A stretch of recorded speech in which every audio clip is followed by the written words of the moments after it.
To get an idea of how this is done, let's look at an example of a typical reeving process. This compound block and tackle has a fixed block with 3 sheaves and a movable block with 2 sheaves. When properly reeved, it will create 5 parts of rope. To reeve this block and tackle, the rigger begins by passing the rope through the center sheave on the fixed block. Then he passes it through one of the sheaves on the movable block. Next, he passes the rope through one of the outside sheaves on the fixed block.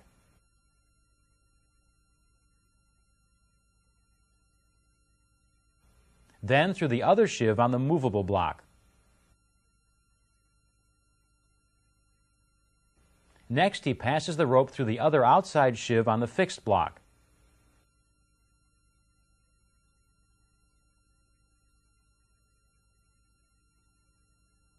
To complete the reeving, he ties the rope off to the becket on the movable block. In our example, the total number of sheaves, 5, is an odd number. When the total number of sheaves is odd, the dead end of the rope is tied off to the becket on the block that has the smaller number of sheaves. In most cases, that's the movable block. If the total number of sheaves is an even number, the dead end of the rope is attached to the becket on the fixed block. When you finish reeving a set of blocks, there are a few checks you can make to ensure that the blocks are reeved properly. Make sure that the hauling line leads from the center sheave of the fixed block. And make sure that the 2 blocks are at a 90-degree angle to each other. Finally, inspect the entire block and tackle again. Make sure that the rope moves easily through the blocks and that everything seems ready to go. After this final check, the block and tackle can be used to perform the lift. The support hook is attached to the overhead support. Then the load hook on the movable block is attached to the load. To lift the load, the rigger pulls on the hauling line. As the load is lifted, the rigger watches the load and block and tackle to ensure that the lift is occurring properly. One of the most common types of lifting devices you're likely to use is a hoist. A hoist is a small, portable device that can be attached to an overhead structure, such as a beam, and used to lift a load. Hoists are designed primarily for straight, vertical lifts, and they're often used when there's no room for a crane or other large lifting device. Here's an example of one type of hoist. It's called a chain hoist or chain fall. A chain hoist uses a set of gears to provide the mechanical advantage that's needed to lift a load. We'll use this example to get an idea of how one type of chain hoist works. This chain hoist consists of a housing called a body and 2 chains. One chain forms an endless loop called the hand chain. The other chain is a single length of chain or wire rope. It's called the load chain. Inside the body of the chain hoist are 2 sheaves. One sheave, called the hand wheel, connects to the hand chain. The other sheave, called the load wheel, connects to the load chain. The 2 sheaves are connected to each other through a set of gears. The hand wheel is connected to a small gear. This small gear meshes with a larger gear that's connected to the load wheel. The difference in gear size provides the mechanical advantage in the hoist. Now let's see how riggers can use the hoist to lift a load. After carefully planning the lift and inspecting all the equipment, the riggers are ready to use the chain hoist to lift a load. First, the chain hoist is hung from an overhead support. Next, the load hook is attached to the load. When they're ready to start the lift, one rigger pulls on the hand chain. The other rigger stands beside the load and helps steady it to prevent the load from swinging or rotating out of position. As the rigger pulls the hand chain, links of the chain fit into pockets in the hand wheel, causing it to turn. The pockets in the hand wheel ensure that the chain turns the hand wheel at a constant rate. The pockets also prevent the hand wheel from slipping. Inside the body of the chain hoist, the hand wheel turns the gear attached to it. This gear meshes with the larger gear on the load wheel, causing it to turn. As the load wheel turns, the load chain is pulled through the chain hoist body, and it raises the load.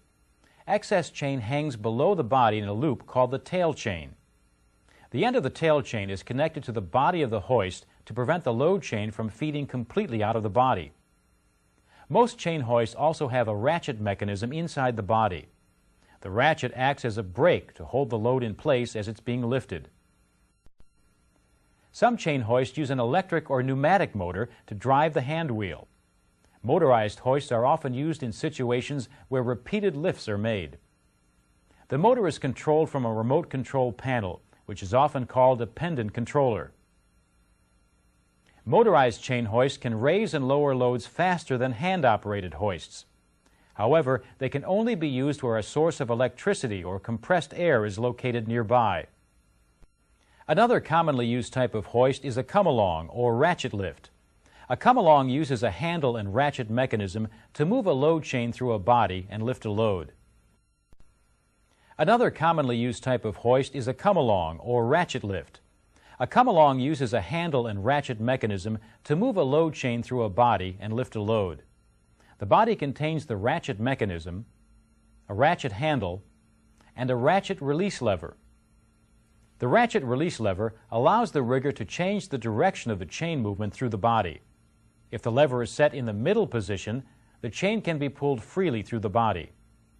A support hook on top of the body is used to hang the body from an overhead support. The load chain and load hook are used to connect the come-along to the load. A wheel called a fast wind handle allows the load chain to be moved through the body quickly to take up slack in the load chain. Now let's watch as a rigger uses the come-along to lift a load. In this example, the rigger has already hung the come-along from a sturdy overhead support. To begin the lift, the rigger sets the ratchet release lever to the middle position. This allows the load chain to be pulled through the body of the come-along. Next, he attaches the load hook to the load. Now the rigger is ready to take up the slack in the load chain. To do this, he releases the fast wind handle and pulls the load chain through the come-along. Another method of taking up the slack is to set the ratchet release lever to the raise position. Then turn the fast wind handle or pump the ratchet handle to raise the chain and take up the slack. When the slack is out of the load chain, the lift can begin. First, check to ensure that the ratchet release lever is in the raise position. Then the ratchet handle is pumped back and forth. As the handle is pumped, the ratchet mechanism inside the body moves the load chain through the body and raises the load. To lower the load, the rigger sets the ratchet release lever to the lower position. Then he pumps the ratchet handle to lower the load.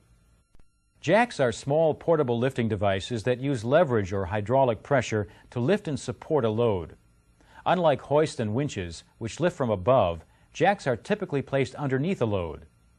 And most jacks are designed to raise a load only a short distance. In this part of the program, we'll take a look at several different types of jacks. We'll look at ratchet jacks, screw jacks, and hydraulic jacks. We'll start with ratchet jacks. When a ratchet jack is used to lift a load, the jack is placed underneath the load. As the hand lever is moved down, the lifting pawl engages a tooth in the rack bar and forces the bar to move up. At the bottom of the hand lever stroke, the holding pawl engages another tooth on the rack bar.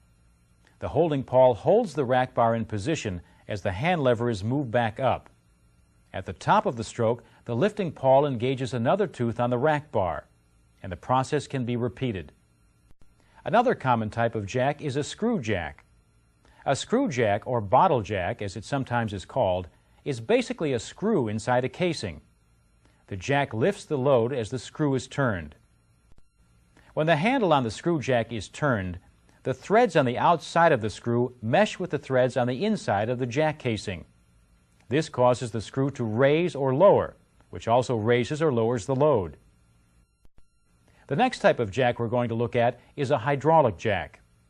Hydraulic jacks use a pressurized fluid, such as oil, to raise or lower a load.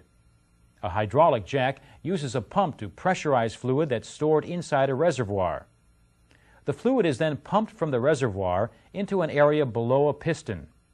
The force of the fluid being pumped into the jack causes the piston to raise up and lift the load.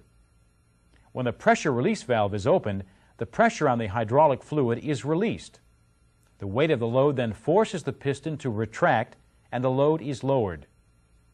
Some hydraulic jacks have an internal pump, while others have an external pump. When a hydraulic jack is used to raise a load, the jack is placed underneath the load so that the load cap is positioned directly below the lifting point on the load. Then the hand lever is moved up and down to operate the pump. The pump pressurizes the fluid and forces it into the area below the ram. And the ram raises the load. To lower the load, the pressure release valve is opened. As the pressure on the fluid is released, the weight of the load forces the ram to retract, and the load lowers. A hydraulic jack that has an external pump operates in exactly the same way. The difference is that the pump and the fluid reservoir are located outside of the jack. The pump and reservoir are connected to the jack by a hose. When the pump is operated, the pressurized fluid is forced through the hose and into the area below the ram. Some hydraulic jacks are powered by a gasoline engine or an electric motor rather than by a hand lever. On these jacks, the motor or engine is usually mounted on top of the reservoir. In this part, we'll take a look at winches and see how they can be used to lift a load. A winch is a device that's designed to lift and move a load using a wire rope or a chain. Some winches are hand-powered, but for lifting most loads, you'll use a motor-driven winch. This winch uses a pneumatic motor to turn a drum. Wire rope wrapped around the drum is then reeled in or out to raise or lower a load. You may hear a winch like this one referred to as a tugger or a chugger. The basic parts of this winch are a motor control switch, a drum brake, and a wire rope called the load line.